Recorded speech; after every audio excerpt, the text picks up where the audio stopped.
Ma'am Julie, nung nangyari po sa inyong mata, ma'am, medyo malaki talaga yung black eye, ah. Gawa ng apo ko rin yan.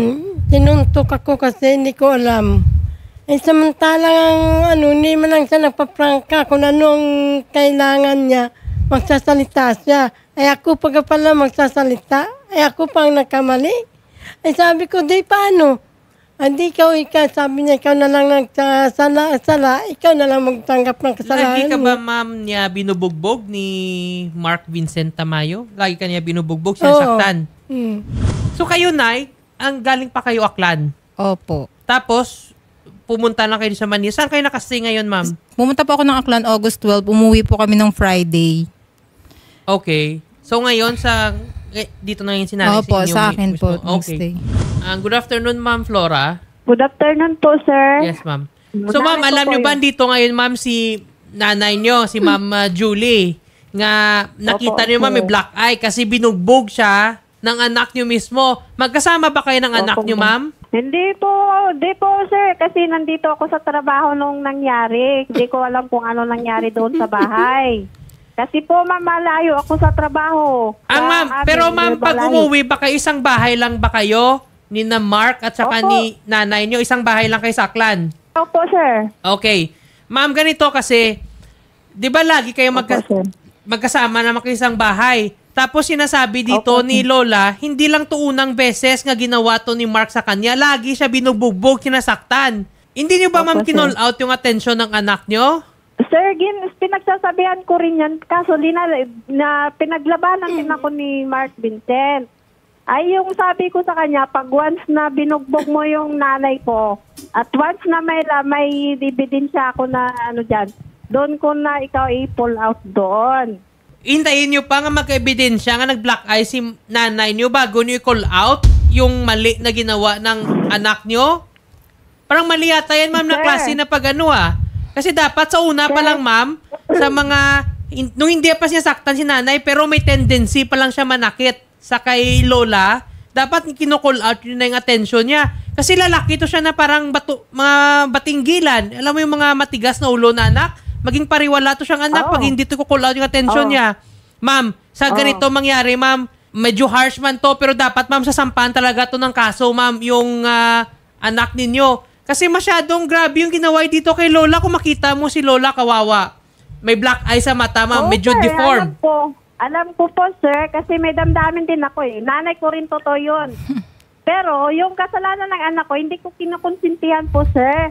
Okay, mabuti at least ang galing sa inyo. Hindi niyo kukonsintihin. Pero wala kayong inaksyon dito. Ma'am, nireklamo niyo ba sa pulis to na sinasaktan ng anak niyo yung si nanay niyo? Nagreklamo ba kayo sa pulis? Hindi. Sir, hindi ko po alam na sinasaktan yan. Pwede kasi po po, ba wala po ako dyan sa bahay pala. Paano ka magsabi, ma'am, na hindi niyo alam? Kasi hindi lang unang beses to, madaming beses na to nangyari.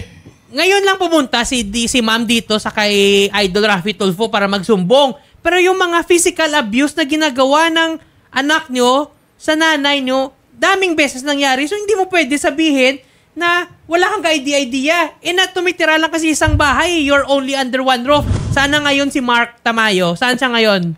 Hindi ko po, sir, alam kung nasaan po siya. Kasi hindi mo alam saan yung anak nyo, tapos sabi nyo, isa lang kayong bahay? Sir, wala ako doon sa bahay. Pero ang tanong ngayon, alam mo ba saan yung anak nyo ngayon? Alam nyo kung saan siya? Yung sir, anak...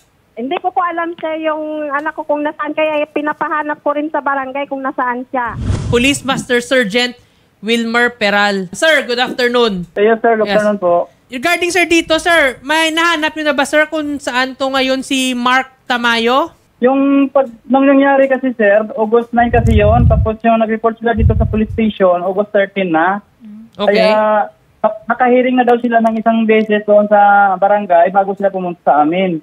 So yung request ng pamilya, i-file sana diretso yung kaso. Sabi ko, kasi nasa barangay na, isang hearing pa lang kayo, kulang pa yung papel ninyo. Hindi sir, meron na, sir. Based, sir, sa latest intel namin, pwede na, sir, magsampa kayo ng kaso, sir, kasi meron ng yung in-issuing barangay ng certificate to file action. So, pwede na to, sir, maituloy, sir, yung kaso laban, sir, sa kay Mark Tamayo. Diyan ba sa inyong barangay, sir, may mga reputasyon ba to si Mark Tamayo? May mga krimen na ba siya ginawa dati? Or involved ba siya sa mga drug cases or robbery or theft? Mga ganyan? Meron ba or wala? Dati, sir, mayroon daw, sabi ng dating mga kasama ko dito kasi sa panahon na nag-duty ako dito, sir. Ngayon ko lang ito siya na-encounter na nagkakaso. Yung sa dati, sir, sabi ng mga kasamahan ko dito, may kwan daw yan siya, may mga dating kaso daw yan, kaya naka-provision lang. So, bali, nakasuhan na to siya, tapos naka-on bail lang ba to siya? Kaya nakalaya siya? Naka-provision, sir, naka-provision. Bakit siya naka-probation? 23 years old na to, lagpas na to sa juvenile ah. Hindi, sir, yung kaso, sir, nag-apply siya ng probation nung nagkakaso siya, natapos na yung kaso niya, nag-apply siya ng probation. Ano yung kaso Yung niya dati, kaso. sir? Ano yung dating kaso niya, sir? Theft dati, sir, theft daw dati. Yun lang, sir, yung naka-record na kaso dyan. Wala siyang kaso sa mga drugs or anything? Wala, sir. Yung theft lang talaga, sir, isa lang. Theft pa lang, sige. Ito ngayon, sir, kasi, sir, kung makita niyo talaga, sir, kawawang-kawawa talaga si Lola, as in yung grabe yung black eye. Actually, pag mga ganito, sir, pwede talaga itong masampahan din si Mark Vincent Tamayo ng serious physical injury kasi mukhang may deformity talaga sa mukha ni ma'am. Although yung final say pa rin naman siya, yung hatol sa korte.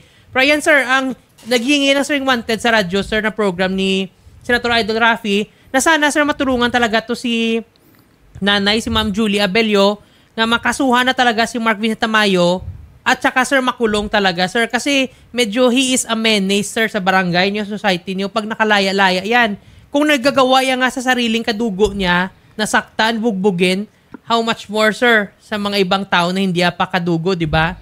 So, medyo threat siya, sir, sa public. So, kung pwede, sana, sir, maksyonan agad to, mahuli siya, masampa ng kaso, at saka makulong, sir. Yes, sir. Pag nandito na yung papel, sir, nagaling sa barangay, pag dinala ng pamilya nila, sir, ipapile namin talaga, sir, kaagad, sir. Kasi naawan kami sa babae na victim na yan, yung matanda.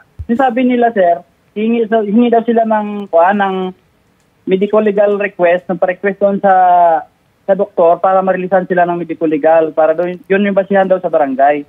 So sabi ko, i-cater ko kayo. Tapos binalik na sila sa barangay, sir. Bumalik na sila kasi yung isang hearing pa lang nila yung natapos. So pag may papel na sila, sir, pwede sila pumunta din sa amin, tutulungan namin, sir.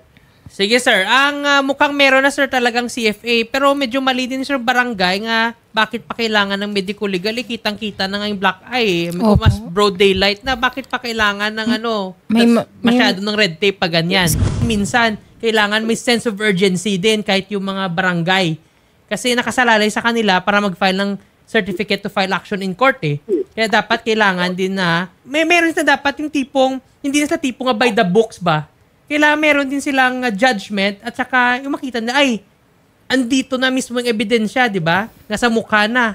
Ano bang purpose? Bakit nagpa-file ng medical legal report? Nung August 12, nagharap po kami sa barangay. Okay. Kaharap din po yung Mark Vincent. Uh-huh. Ngayon po, nung araw na po na yon, hindi pa rin po sapat yung nakita po nilang kaharap yung nanay ko. Okay. Kaharap din po yung anak niya si Flora.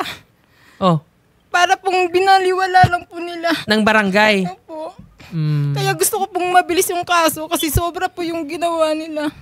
Master Sergeant, sir, ang mukhang medyo siga-sigaan to kasi si Mark Tamayo eh. So, kung si nanay na mismo takot sa kanya, so baka medyo may hawak siya dun sa barangay nila. Baka, sir, pwede, sir, matulungan nyo na, sir, si nanay para, sir, mapabilis to yung pagsampa talaga ng kaso, sir. Kasi ito, sir, actual na talaga, sir, yung ebidensya nasa muka na yung pasa, as in, malaki na talaga, sir, eh. Baka sapat na to, sir, para ma-prove talaga, di ba? Sige, sir, itap namin yung barangay, sir, para makuha nila. Sige, sir, maraming salamat talaga, sir, sa inyo laking tulong yan, sir, para maano. May mensahe ka ba para sa anak nyo na si Flora? At saka sa apo nyo kung ano? May gusto ka daw ba sabihin? Trauma po ginawa nila eh. Trauma. Oo nga eh. Nag-iba po si nanay. Ginugutom po nila. Papadala naman po kami. Di man lang po sila nagsabi na iuwi namin si nanay. Iuwi naman namin. Kasi pa nang nalaman namin na binugbog, bumili pa agad kami ng ticket. Sinundo ako po mismo. Kaharap ko po sila. Ang yayabang po nila. So, ma'am, ito, ma'am, para yung mabigay ng tulong sa inyo ng Wanted sa radio program ni Senator Idol Rafi Tulfo in coordination din sa office ni Congresswoman Jocelyn Tulfo ng ACT-CIS.